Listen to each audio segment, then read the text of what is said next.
5 EU member states bordering the Mediterranean Sea raised concerns about a migration deal currently under negotiations between France and the UK. Santos Cerdán, who is the former aide of Spanish Prime Minister Pedro Sánchez, was detained without bail in a corruption probe. Major heat waves across southern Europe have pushed temperatures above 40 degrees Celsius as local authorities issue fresh warnings. 5 EU member states bordering the Mediterranean Sea have raised concerns about a migration deal currently under negotiation between France and the United Kingdom. Italy, Spain, Greece, Malta and Cyprus sent a joint letter to the European Commission to express their doubts about the agreement. The British and French governments are discussing a one-for-one pilot scheme allowing the UK to return irregular migrants who crossed the Channel in small boats to France. In exchange, the UK would accept migrants currently in France who are seeking family reunification in Britain. But a possible consequence would be that migrants rejected by the UK could end up being sent by France to other southern European states, as under EU law, irregular migrants must apply for asylum in the first EU country they enter. The European Commission acknowledged the receipt of the letter.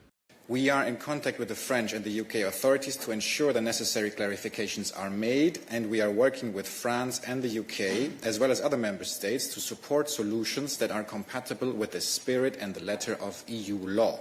In May, the EU and the UK signed a common understanding for cooperation in several fields, including tackling irregular migration. Santos Cerdán, who is the former aide of Spanish Prime Minister Pedro Sánchez, was detained without bail on Monday. He is being investigated along with the former Transport Minister José Luis Ábalos and his aide Goldo Garcia for receiving money for awarding public contracts. It comes as part of a corruption inquiry that could derail Sánchez's minority government. Cerdán's case is the latest and arguably the most serious in a series of scandals. The Prime Minister issued a public apology earlier this month when Cerdán resigned from office. He did so in order to deflect calls from his political opponents for a snap election. Cerdán has denied the allegations. Major heat waves across southern Europe have pushed temperatures above 40 degrees Celsius as local authorities issued fresh warnings against the risk of wildfires. Severe heat was recorded in Italy, Greece, Spain and Portugal, with locals and tourists taking shelter from the sweltering conditions. 2/3 of Portugal were on high alert on Sunday for extreme heat and wildfires.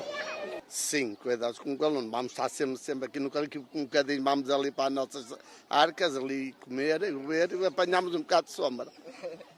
In Italy, a few regions were planning to ban some outdoor work activities during the hottest hours of the day, while in Spain, locals and tourists were desperately trying to keep cool this weekend as the country sizzled in temperatures as high as 42 degrees Celsius in the southern city of Seville.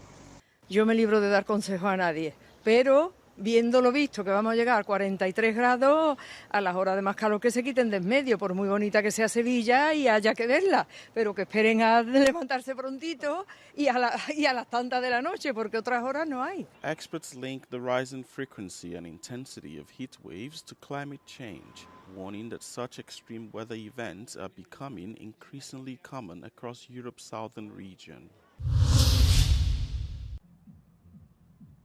Both the Hungarian government and the opposition are trying to interpret Saturday's Budapest Pride March, which was attended by an unprecedented crowd, in their own interests. According to Prime Minister Viktor Orbán, the event was not a spontaneous civic initiative, but instead was ordered by Brussels and carried out by quote-unquote their puppet politicians. Although more than 100,000 people took part in the march despite a ban imposed by the government, pro-government press is claiming it as a success for the Prime Minister. They believe that the opposition has aligned itself with Pride and claim polls indicate the majority in Hungary is opposed to this. An analyst at Research Institute Political Capital, however, believes the mass demonstration created an awkward political situation for Orbán's party, Fidesz. Ugye a Fidesz idézte elő azt, hogy ez a téma ennyire fontossá vált, ők dobták be azt az ötletet, vagy azt a törvényt, ami be akarta tiltani a Pride-ot, ehhez képest a Pride megvalósult, és egy soha addig nem látott méretű embertömeg vett rajta részt, kifejezve a szolidaritását, nem csak az LMBTQ közösséggel, de kifejezve az ellenérzését, vagy az ellenzék ellenérzését azzal kapcsolatban, hogy a Fidesz be akar tiltani egy rendezvényt. Úgyhogy ez a Fidesz állította ezt a csapdát, és saját maga esett bele ebbe a csapdába. By managing to mobilize such a huge crowd, Orbán rendered himself as the king of pride in Europe. That is what Peter Magyar, leader of the TISA party, said. And according to Budapest's mayor, Hungary revealed a different side this weekend, one of a country of solidarity, freedom, and Europe.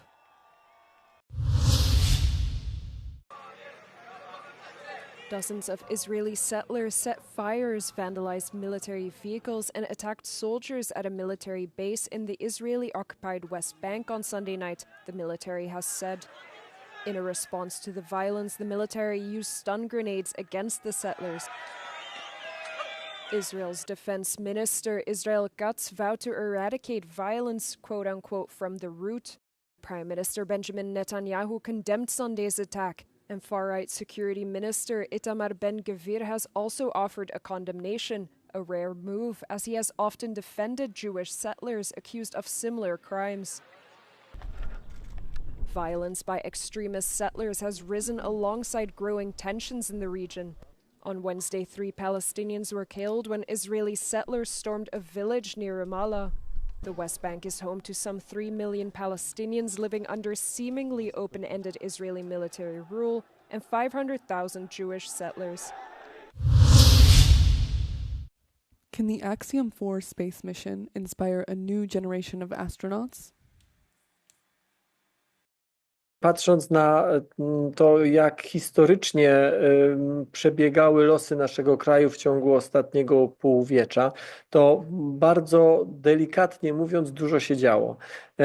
Wtedy, gdy byliśmy w bloku komunistycznym, wysłanie człowieka w kosmos bez glejtu Moskwy było po prostu niewykonalne. In spite of the massive political changes that occurred in Poland since then, the country still cannot independently send someone to space. This is namely because of its lack of a spaceport or rockets. This is why joining the European Space Agency helped the country to take a big step forward. To jest jedna z najlepszych inwestycji o najwyższej stopie zwrotu, o jakiej możemy w ogóle marzyć. Yet, for this project to have meaning, it does require additional investments.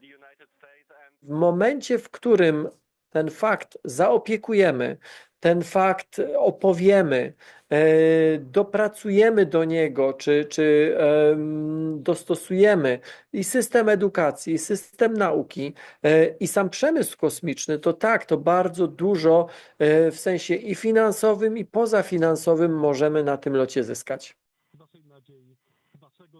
Widzę bardzo duże szanse w obserwacji Ziemi. Myślę, że telekomunikacja to jest długa dziedzina, w której będzie bardzo dużo potrzeb. Such projects require thoughtful cooperation between private and public sectors. Jako Polska potrzebujemy zrozumieć troszeczkę lepiej, czego potrzebuje rząd, czego potrzebuje po prostu Rzeczpospolita, żebyśmy mogli te technologie rozwijać i dostarczać. For experts, this means that in 20 years' time, more people could be graduating from engineering studies. Myślę, że będziemy mieli do czynienia z czymś podobnym do efektu Apollo, który miał miejsce w Stanach Zjednoczonych w latach 60. i 70. I może trochę na wyrost, ale to będzie taki efekt Sławosza. The Axiom 4 mission is expected to last for 2 weeks.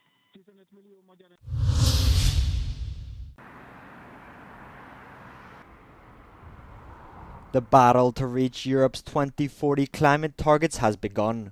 On Wednesday, the European Commission is due to present its proposal for a 90% reduction in CO2 emissions to take the bloc towards carbon neutrality by 2050. France led an initial offensive at last week's European summit, setting out its framework. Je suis favorable à avoir ces objectifs en 2040. Mais j'ai dit, au fond, des choses toutes bêtes. Première chose, Si on veut ces objectifs en 2040, il faut nous donner les moyens de le faire et de les rendre compatibles avec notre compétitivité. Qu'est-ce que ça veut dire? Neutralité technologique, flexibilité, investissement. The word flexibility has appeared repeatedly in the context of climate targets for the European Union. The Commission hopes this will bring Europe's capitals on.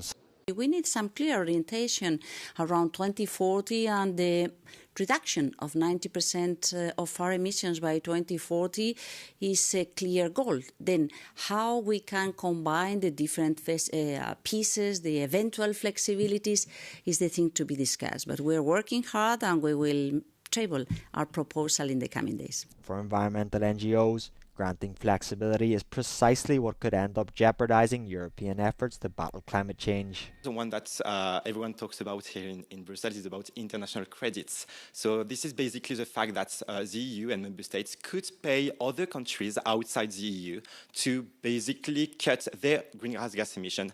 And then this will be included in the 90% of cut of greenhouse gas emission beyond, within the EU borders. That's a very big issue because this will divert investments for industry or for people, municipalities outside the EU, and this will be more expensive and will have less positive impact on the people and on industry in the EU.